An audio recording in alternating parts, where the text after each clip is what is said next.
They were supposed to sing for morning mass. That's all it was, a simple hymn, something light and short, rehearsed all week. 5 girls dressed in matching white robes with soft blue sashes, all between the ages of 11 and 13. They were part of St. Isidore's youth choir, well-behaved, known in town, often called the Angels of Belcross. Their names were written in soft cursive on the program that day. Marcy Lane, Ava Carlin, Ruthie Torres, Ellen Pierce, Junior Wells. There were maybe 30 people in the pews when they sang, a handful of parents, a couple retired teachers. No one recorded it.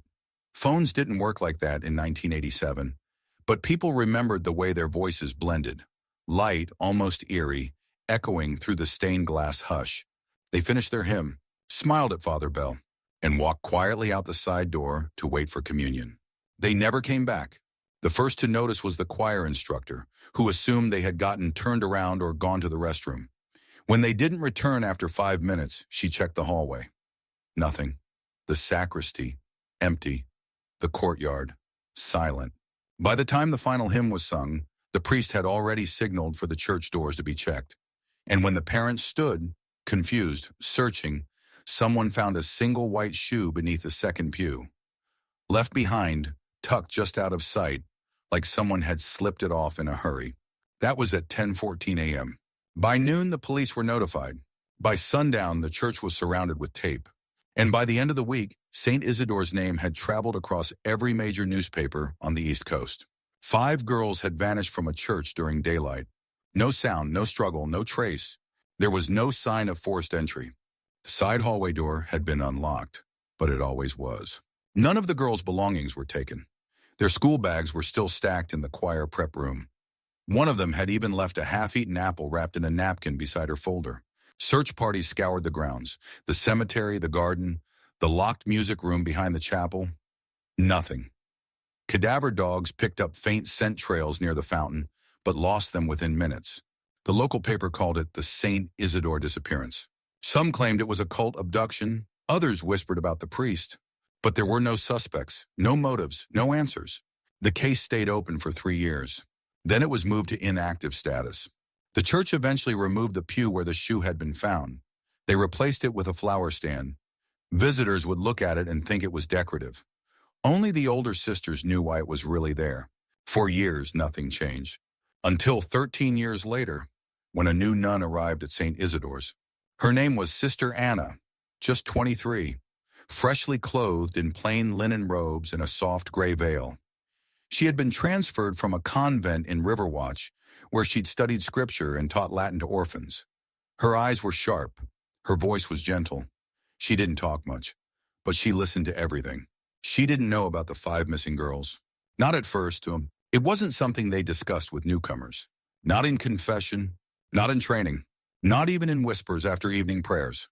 The chapel was quiet now. No choir, no music. Just a dusty old piano near the back, with 3 keys stuck in a hymnal shelf that hadn't been touched in years. It started with a painting. One day, Anna was cleaning behind the altar when she noticed an old canvas, tucked behind the storage cabinet. It was heavy, propped against the wall, still wrapped in its wood frame. She pulled it out carefully. It showed a church choir, 5 young girls in white robes standing in a semicircle, each holding a candle. Their faces were soft, blurred, faded by time. But someone had taken a thick brush and painted over the top left corner with a square of brown paint. The spot where the sky should be was just gone. She asked one of the older sisters about it. "That's not meant to be hung anymore," she said quietly. "Some things we no longer need to remember." Sister Anna nodded. She put the painting back. But that night she couldn't sleep. Something about the girls' faces stayed with her. Like they weren't painted to be remembered.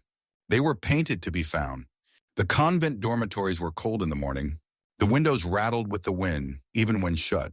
The floors groaned under the slightest footstep. Sister Anna took to wrapping her blanket around her shoulders before the 5:30 a.m. bell. Not for warmth, but for comfort. She'd been at St. Isidore's for only 3 weeks, yet the building already felt older than any she'd lived in. Not just in its bricks or floorboards, but in its silence. There was something ancient in the way the halls stretched too long, and the way voices seemed to fade quicker than they should. Anna kept to her duties, folding linens, copying verses by hand, assisting in early meal prep. She had been transferred here to support the elder sisters and help organize the cluttered church archives. But quietly she was searching, not for anything specific, just for something to make sense. The painting she'd found of the 5 choir girls with the brushed-out sky was now folded behind her dresser drawer, wrapped in a clean sheet. She hadn't told anyone she kept it. She didn't know why she had. But some nights before extinguishing her lamp, she'd unwrap it just enough to look at their faces again. Their expressions didn't change, but her understanding of them did. She began noticing things others didn't. The library, built in the 1890s, had one entire wall of locked cabinets. No labels, no keys. The sisters said the keys were long lost, that the shelves were empty anyway. But Anna didn't believe that. She could smell the age of old paper behind those doors. She could feel the weight of stories inside.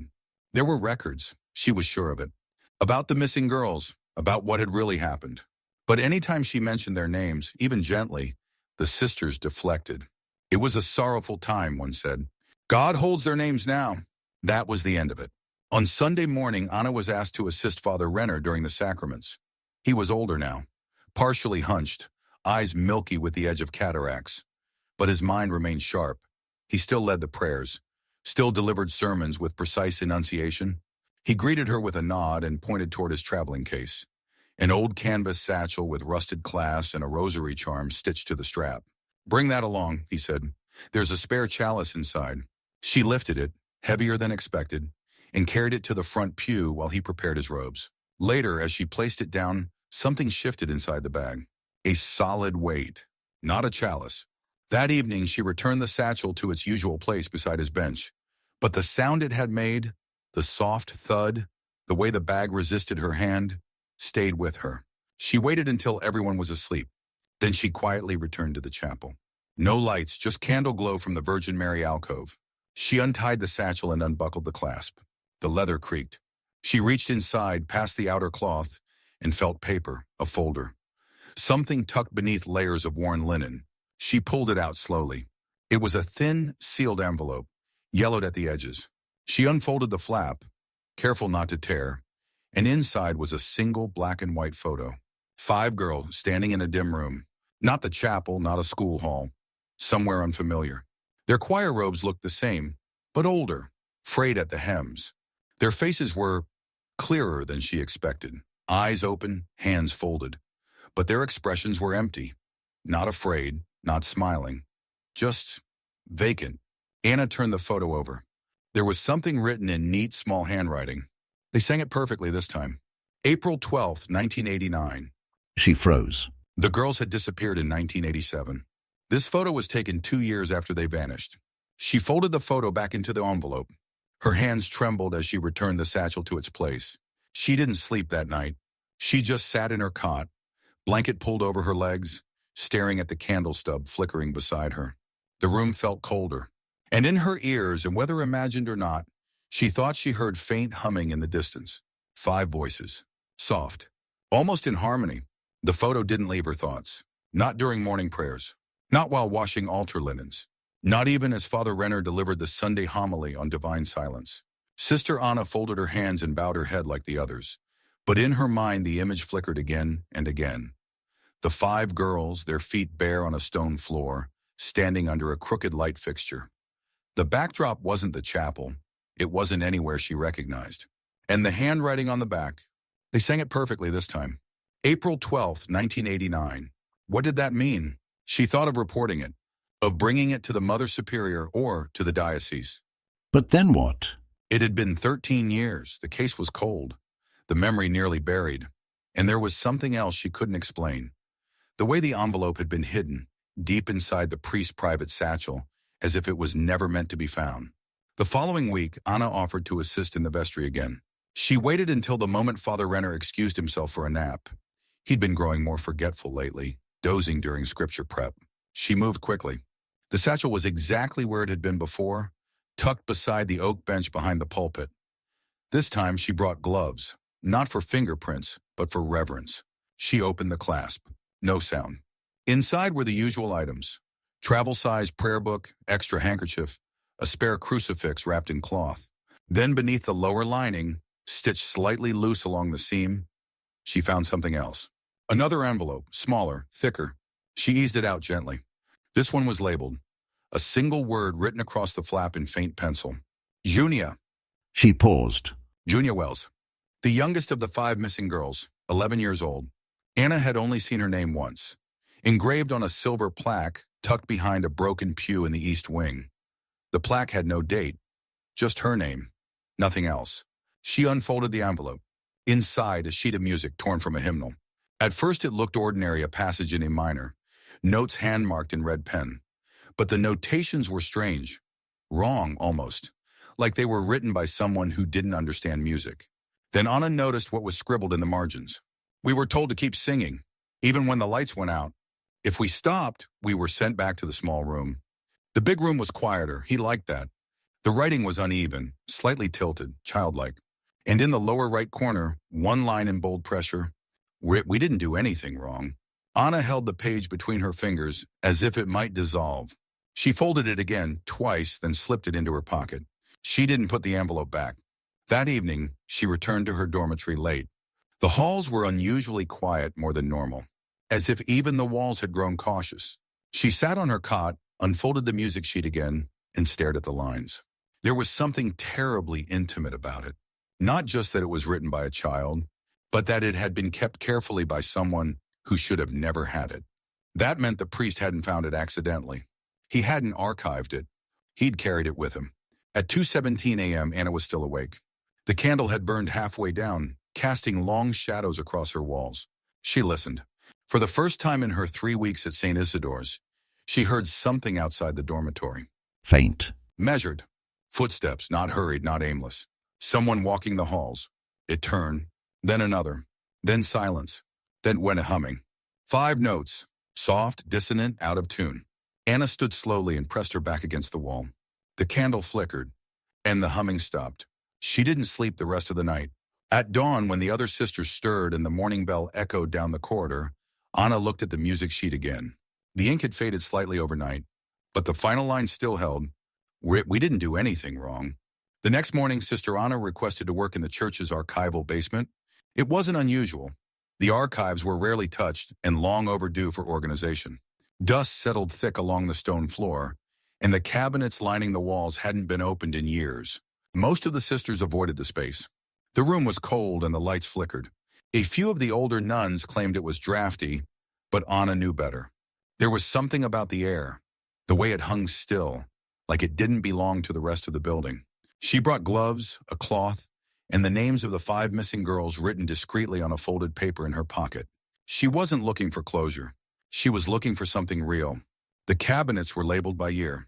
She moved to the far wall, the shelf marked 1986 to 1990, and pulled the first drawer. Inside were ledgers, handwritten attendance records, donation slips, altar boy schedules, neat, methodical, all in the same tidy script. Father Renner's. She flipped to the Sunday of the disappearance, March 8, 1987. The record was clean, normal.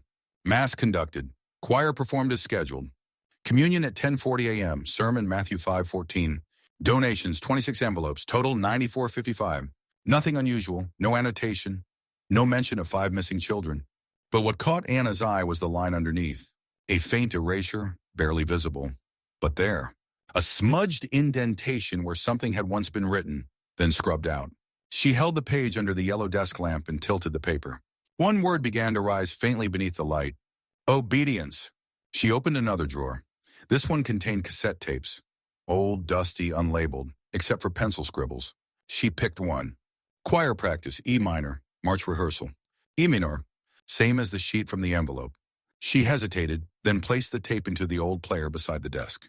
It clicked. The reel began to spin, a soft hiss, then static, then voices, faint, high-pitched girls, singing. She listened. The melody was broken, slightly off-tempo. Not a performance, a rehearsal. The same line repeated 4 times, then 5, then 6. After the 6th time, a man's voice entered, low, calm. Keep going. Another pause.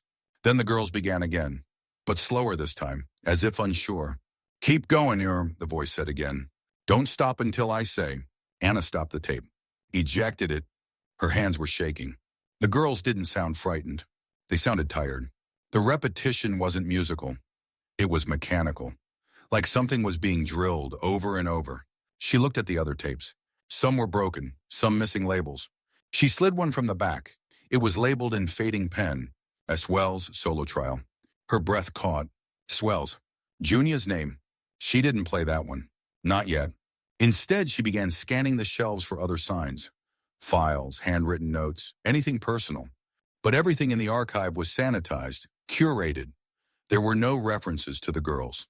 No statements. No letters from parents. It was like the year 1987 had been wiped from the church's internal memory. Except one thing. A box in the corner. Unlabeled. Taped shut. Half buried beneath a stack of hymnals. She pulled it out and opened the top flap. Inside were drawings.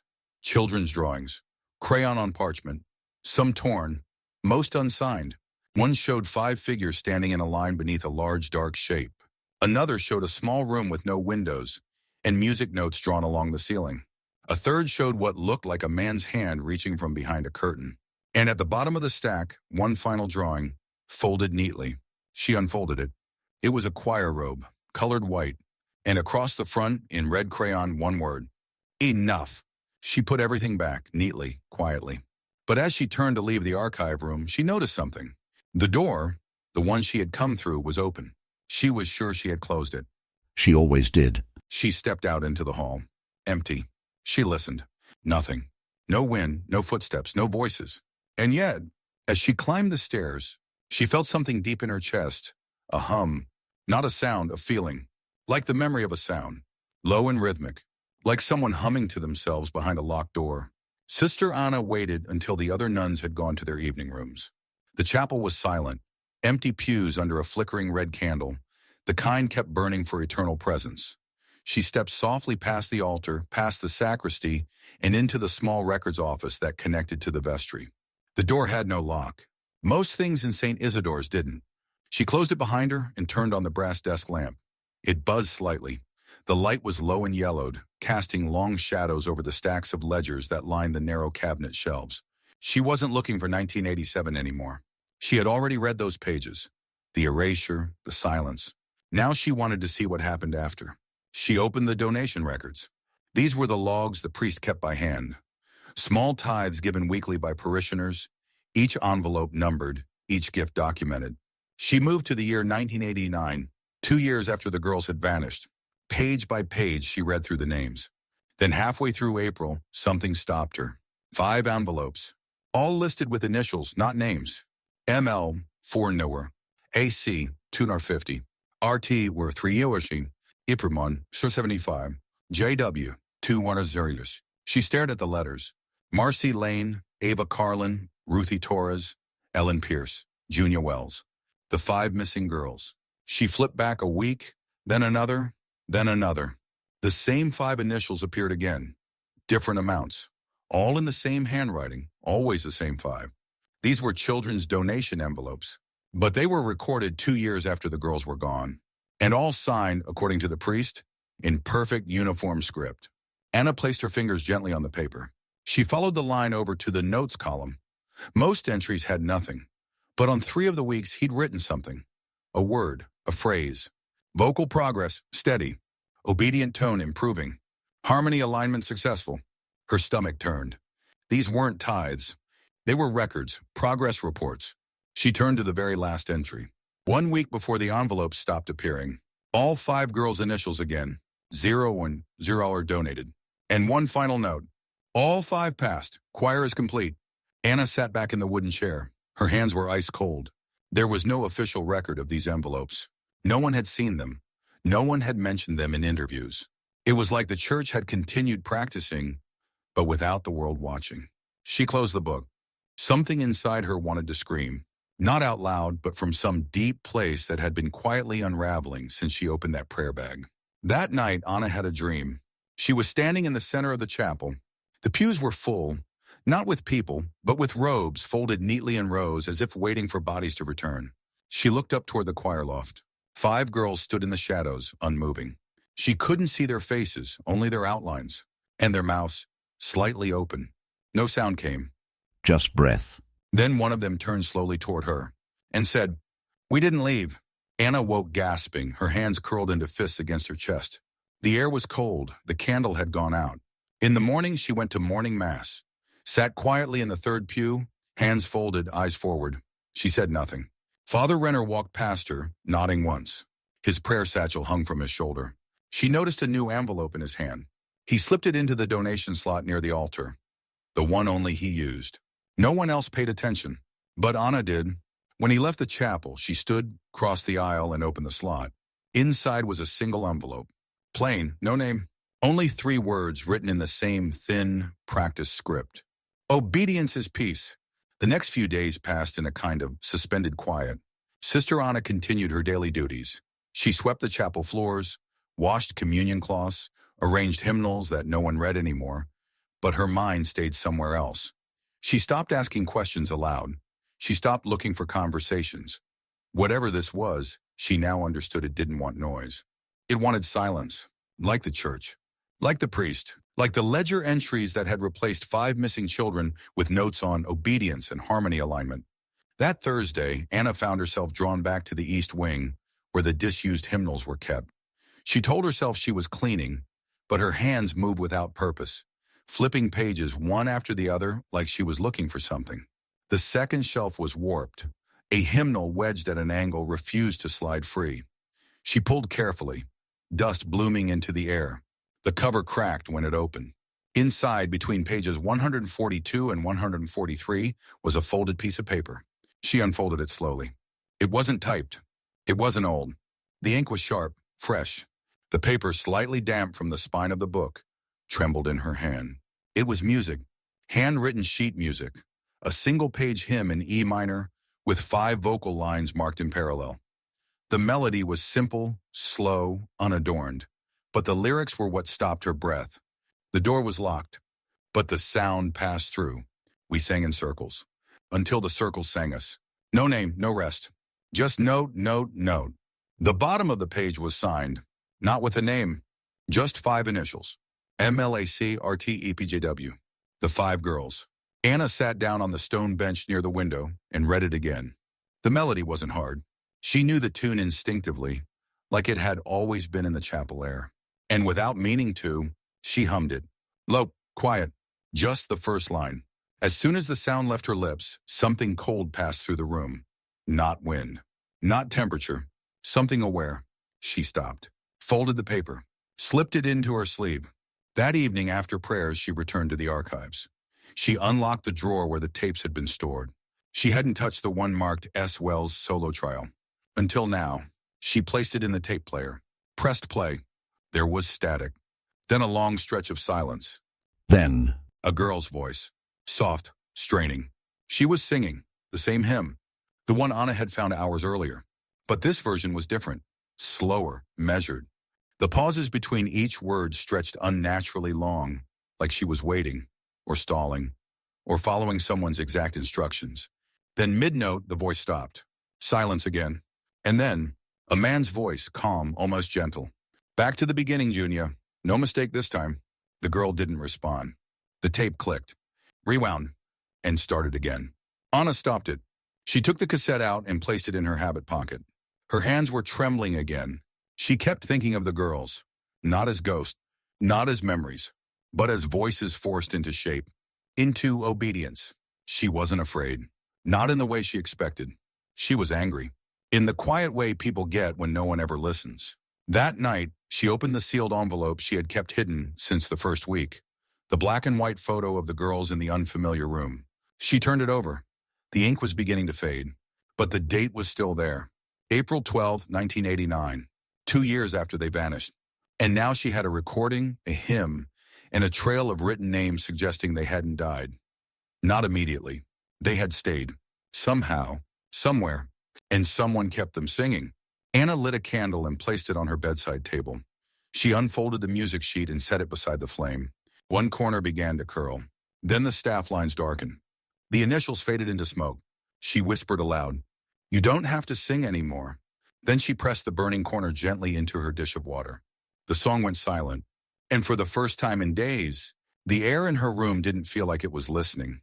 It felt like it had exhaled. The morning after she burned the hymn, Anna noticed something strange in the hallway outside her room. A folded piece of parchment, clean, untouched. No name on the front, just placed precisely at the center of her door, like someone wanted her to see it but not know who left it. She looked down the hallway. Empty. No footsteps, no sounds. She bent, picked it up, and went back inside. The paper smelled faintly of old incense. She opened it.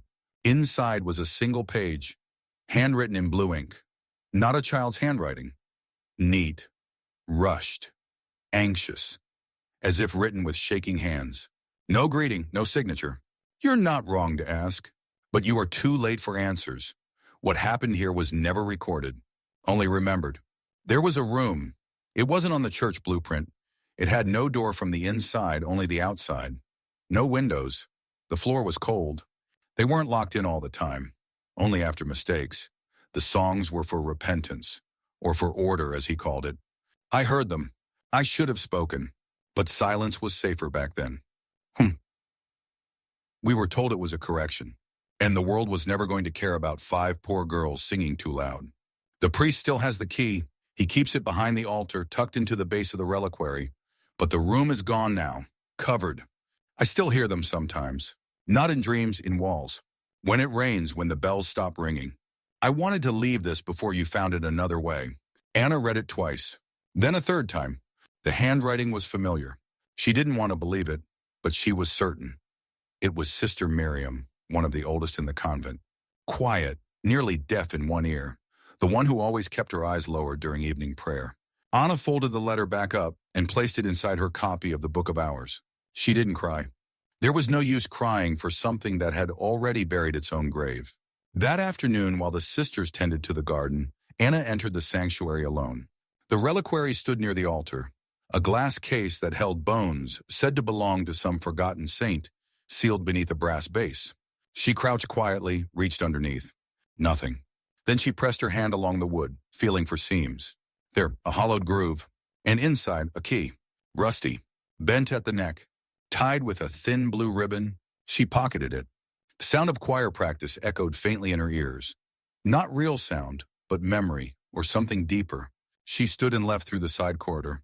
The blueprints of the church had long been posted in the side office, hung on the wall as decoration, faded beneath glass. She stared at them now. The west hallway, the sacristy, the dormitories. No mention of a small room near the rear chapel, but she knew that hall. She had walked it every day. There was a linen closet no one ever used. At dusk, she returned. The closet had a false back. Behind the lowest shelf, the panel pulled away with a quiet groan.